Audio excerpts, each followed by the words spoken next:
friends. Peggy Richards Patty here.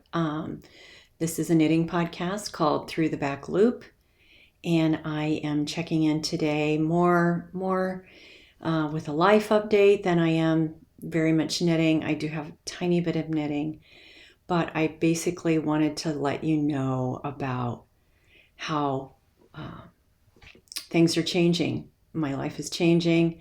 In fact, the title of this episode, if you even want to call it an episode, it's going to be pretty short. It's called The End of an Era. And if you've been with me before, you know that I live here in Oceanside, California with my husband and my sweet beagle named Ollie. And there's been quite a few changes. My husband and I decided to move from this house that we love to a house up in Laguna Niguel, which is only an hour up the road from where we are in Oceanside, and went through all the craziness of buying and selling a home in the last couple months. It came up really quickly. We knew we were going to make this change at some point, but it all happened very quickly, and the ball started rolling, and it's happening. As you can tell behind me, if you've been here before, that's my whole studio. My whole sewing table is all dismantled. My yarn is wrapped in plastic. We have pods sitting out in the driveway that are going to be loaded starting in the morning. And so I want to make sure I hopped on and said at least hello, because I know that life's going to get real crazy here very soon. I do plan on continuing with the podcast, but next time it'll be at a different location. We can't move to our house right away, so we're staying in my son's studio apartment in LA for almost 2 months. So maybe I'll do an LA version of Through the Back Loop. We'll see how that goes. But anyway, that change is one that we decided and is mostly going to be good. But it's still, anytime there's a change, you can't help but take notice and have gratitude for this beautiful chapter that we had here in Oceanside in this house that we absolutely loved. We brought it from kind of disrepair to back to life. And so we've always taken a lot of pride and I've always loved living here. And we were good to the house was good to us. We got more for it than we ever thought we would. But all of our sweat equity and creativity on everything in the house really paid off. It's definitely a seller's market. The other news and the other change is way harder for me to talk about. And so I probably won't talk very much because I won't be able to do it without crying. And that is my sweet Ollie boy, my little puppy dog Ollie. And I know if you've been here, you have seen him or at least heard him howl in the background. And he passed a couple of weeks ago. And of course, that's heartbreaking. We knew that we were so lucky to have him for the 15 years that we did. And we knew we were living on borrowed time.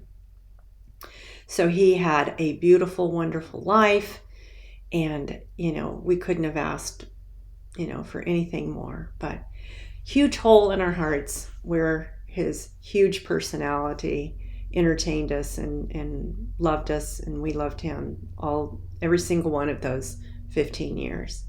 So lots of transitions, lots of chapters coming to a close, but I know that new chapters will be opening, and I just think that it's wonderful to take note when things are changing, and even if it may be emotional, it's an important thing to do. I loved Leslie Friend's podcast where she talked about wintering, and I think it's so true to just recognize where you are and not try to push that or change it or change those feelings away, and push them away. Because it's all part of our journey and it's all important.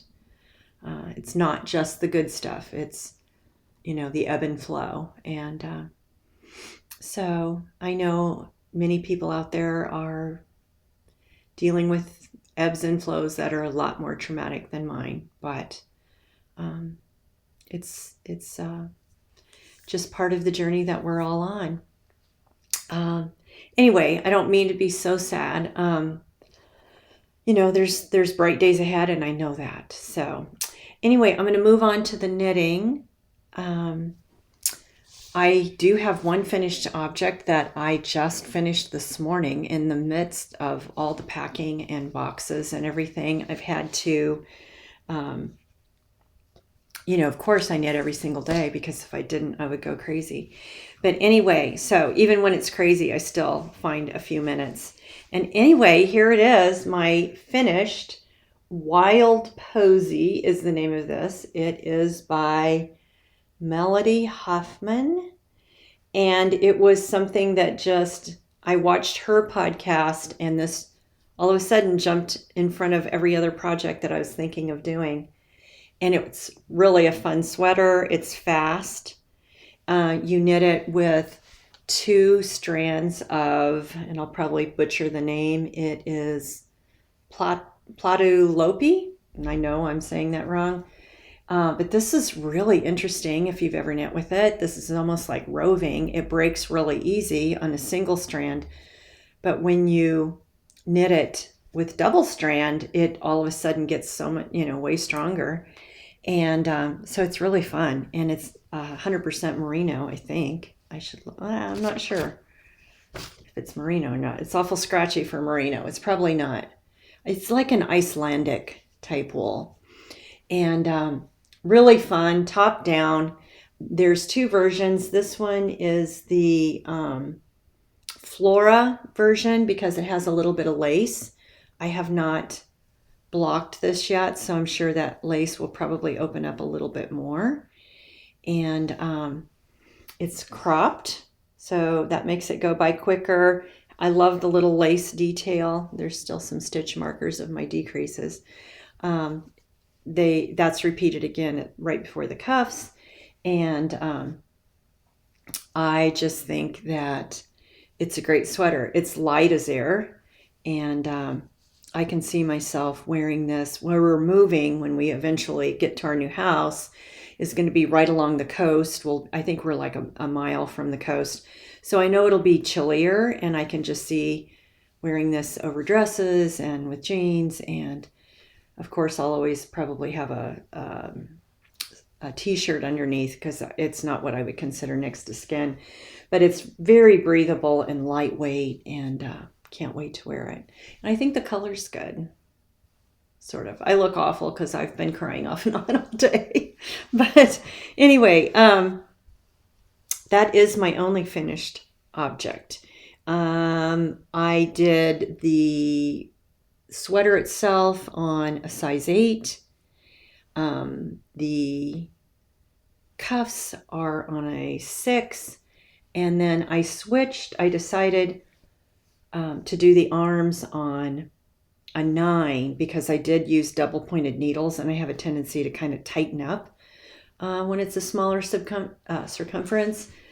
So 8s, 6s, and 9s on the arms, and very quick knit. Does need blocking, but super excited to have it in my closet. Although it'll probably be next fall and winter before I wear it much. You never know. May gray may come along and have some real chilly days. So I may wear it before too long. Who knows? We'll have to see about that. Anyway, that's my only finished object. I am going to cast on. In fact, I just did the gauge for it about 10 minutes ago. And I'm going to make what's called the Softly Spoken cardigan. And it's a very lightweight cardigan. It's by Sophia McCain. And it will be knit out of this, what is this?